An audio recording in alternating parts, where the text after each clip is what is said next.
class. Today we're going to work on a project that is primarily for second graders, but first graders could do it too. So we're going to be talking about warm colors and cool colors, and we're also going to be drawing a water scene with some fish. So let's get started.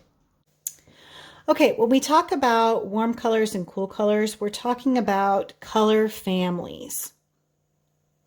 Certain colors are kind of related to each other because of things that they have in common.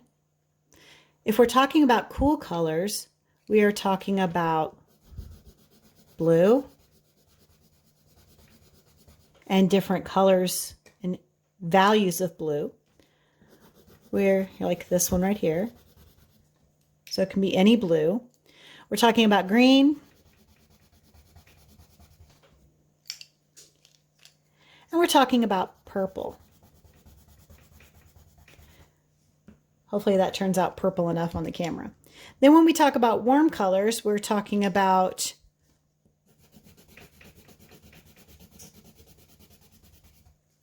orange,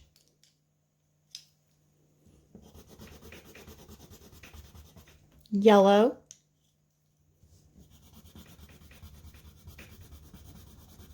and red.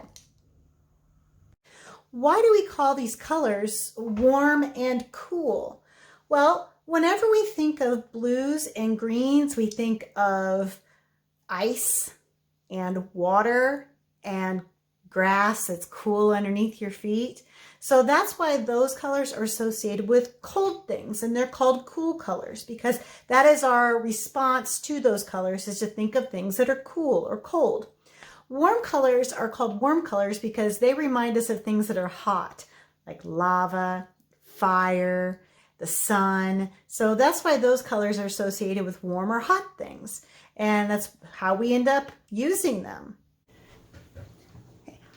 I have my son Matthew here, and he's going to be drawing along with us. He's 9 years old and in third grade.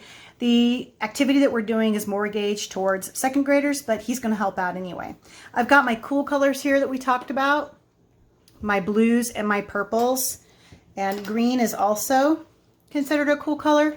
We'll be using most of these in just a minute. We might use a few warm colors, but we're going to be mostly sticking to our cool colors. So we're going to be drawing some fish. We're going to draw an underwater scene. So I'm going to have Matthew follow along with me, and we're going to first start out with more like an angelfish, like a tropical angelfish. Okay, Matt? Okay. So we're going to start out with a triangle.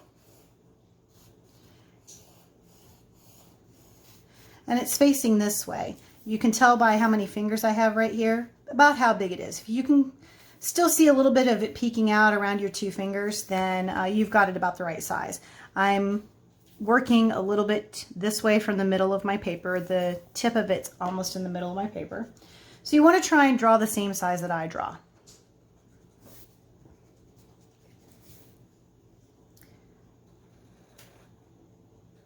Matthew will get caught up.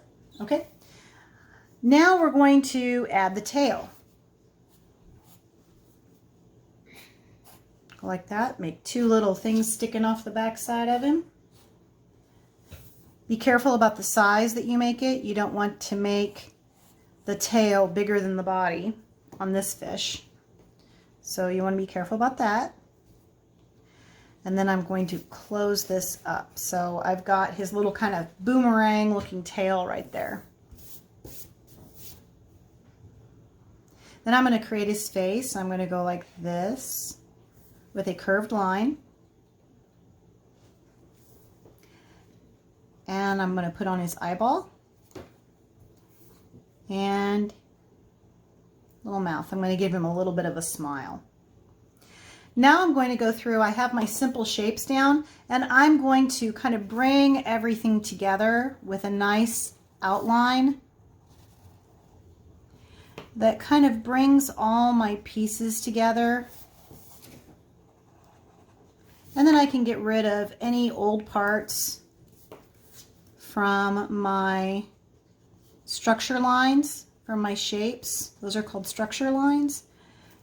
I can get rid of any extras. Now I can start making another fish. We're just going to make just a typical little fish. It's nothing super fancy. We're going to start out, I'm going to put him, and I'm going to have him go the other way, and I'm going to put him up here. We're going to start out with an oval. It's okay if your oval turns out a little pointy. If you have any lopsided pieces on your oval, you can fix them. And to remind myself that he's facing this way, I'm going to give him an eyeball. And another little smile. Ooh, can't forget our gills on our fish. Don't forget your gills on your fish. Okay.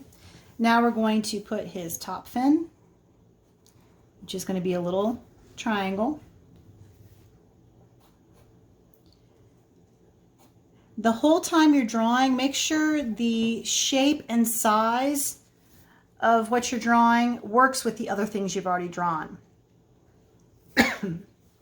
You don't want to accidentally have fins that don't make sense with the fish that you drew. So constantly compare the size and shape of the body to the size of the other parts that you're drawing.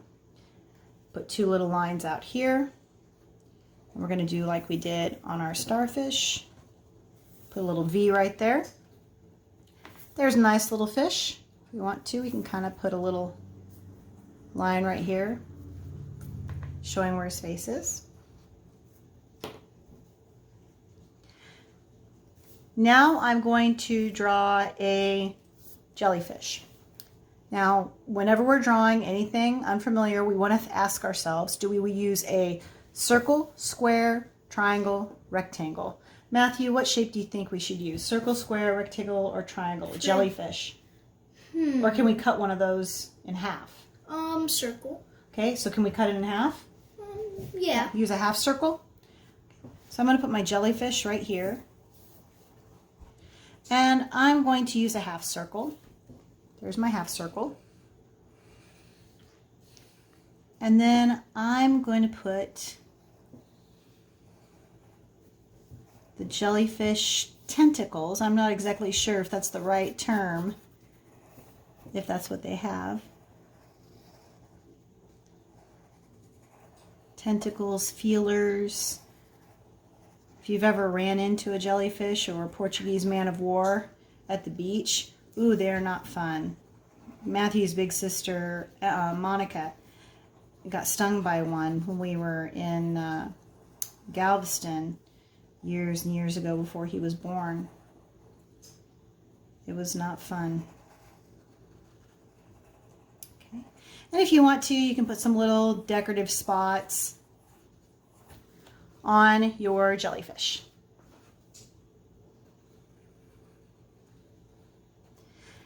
Now our fish are living underwater. You could make your fish be in an aquarium with lots of cool little fish toys in the bottom, little treasure chest, and little coral things. You could make this be out in the open ocean and have some sand on the bottom. I'm going to make mine be out in the open ocean, and I'm going to put a little bit of sand at the bottom. And I'm just going to use kind of a gentle wavy line. It's not a real wavy line like this. It's a nice, gentle, stretched out wavy line. It's a lazy wavy line. And if you want to, you can have little bubbles going around. Now you just need to decide what you're going to do with the rest of your drawing. What else are you going to add? A sunken ship, some seaweed. You figure out what you're going to add. We're going to color on this, and we'll be back in a minute. That didn't turn out too bad. I did a pretty neat job of coloring, and I'm proud of the way it turned out. Hopefully yours turned out good too.